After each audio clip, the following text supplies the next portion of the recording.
All right, here we go. We're gonna begin spraying. Now I can start from the bottom up or I can start from the top down. We got Mr. Bug up here. I'm gonna go from bottom. Double up your first pass.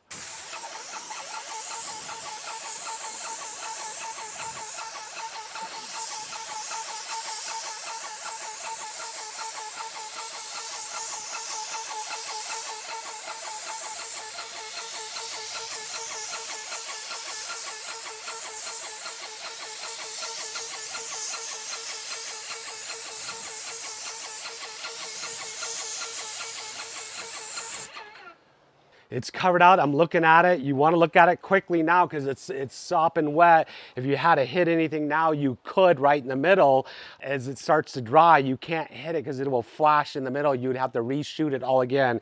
It looks good. My bottom looks good.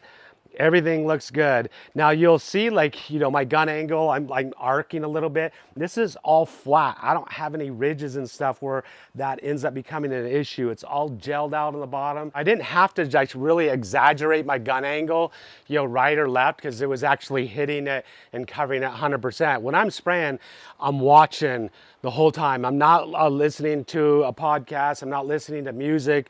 I'm listening to my sprayer to make sure it's functioning properly. I'm watching the paint go on. I'm watching it gel out. I'm watching to see if it covers 100%. If my fit overlap was right. But you see, I didn't have to run around the perimeter and hit the perimeter at all on a first pass. It got covered 100%. I don't pull this masking off until this is dry. I let that sit.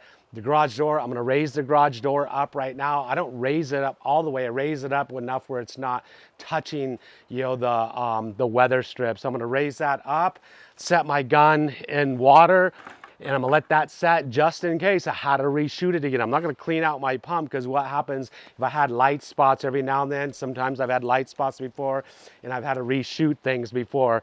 When I raise it up halfway, I pull the masking off the bottom and then we'll let it dry, lower it back down, and I pull our masking. If you got a garage door with glass windows in there, want to make sure you use the proper tape to mask them with. I used frog tape blue and frog tape green.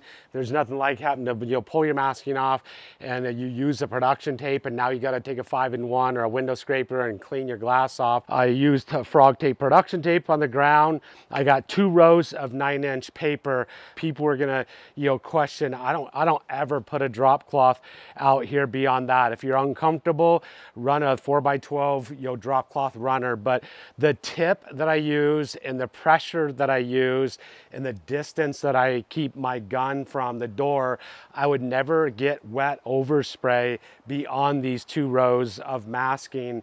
If you did get wet overspray, that could be really bad. So if you don't have a lot of experience or skills spraying, it's better safe than sorry. Throw a drop cloth down, put your masking over the top of the drop cloth, tape it and tack it.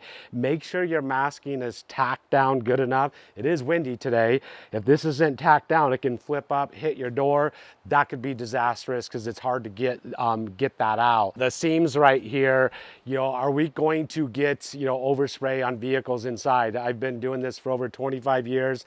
I've never moved a vehicle inside. I've never masked a vehicle inside because you won't get overspray. The metal doors, they actually overlap, and these are insulated garage doors about that thick. You're never going to get overspray kick into that overlap and somehow work its way through there.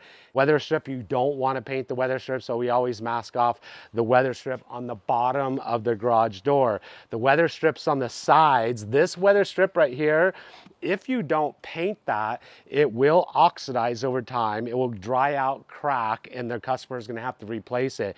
If you paint it, the paint actually acts as a UV protector, and it keeps the weather strips soft, and you'll never have to replace it. What about behind the weather strips? The last house I painted, it was black, and the garage doors were white to begin with. You can see those are a tan. This isn't a huge contrast right here, but because it's black and white, you do see a little thin white, like white line there. So to resolve that, when the door's up, you can go just hand roll that. Make sure it's 100% dry before you actually lower the door down. And then, once you lower it down, just make sure it hasn't tack to it, because that could be disastrous, because we've actually had that happen a couple times where we damaged the garage door, ripped it out of the garage door because we painted the garage door. We left the garage door down like most of the day, and then went and raised it, and the paint bridged from the weather strip to the door, and it basically glued the door closed. So the garage door went to pull the door open. It ripped the garage door opener right out of the door. My setup, I'm always spraying with the whip. So the whip is going to give you more gun control, less fatigue, less elbow fatigue. It's going to make spraying a lot easier. I'm always using an extension so I don't have to bend over or reach up. It's going to keep you away from the surface, from breathing overspray, breathing silica dust, stuff like that, if you don't have a mask on. So I spray all my exterior with a 515 tip. This will give you an amazing finish on a garage door. The best finish of any tips that I've used now. It's the Exit Flex 515 with an Exit Flex guard. I highly recommend it if you're doing, doors, garage doors. Got a video on masking windows, batch masking, on a garage door. You're gonna go check that out after this video. So there's some tips and tricks how I go about spraying a garage door.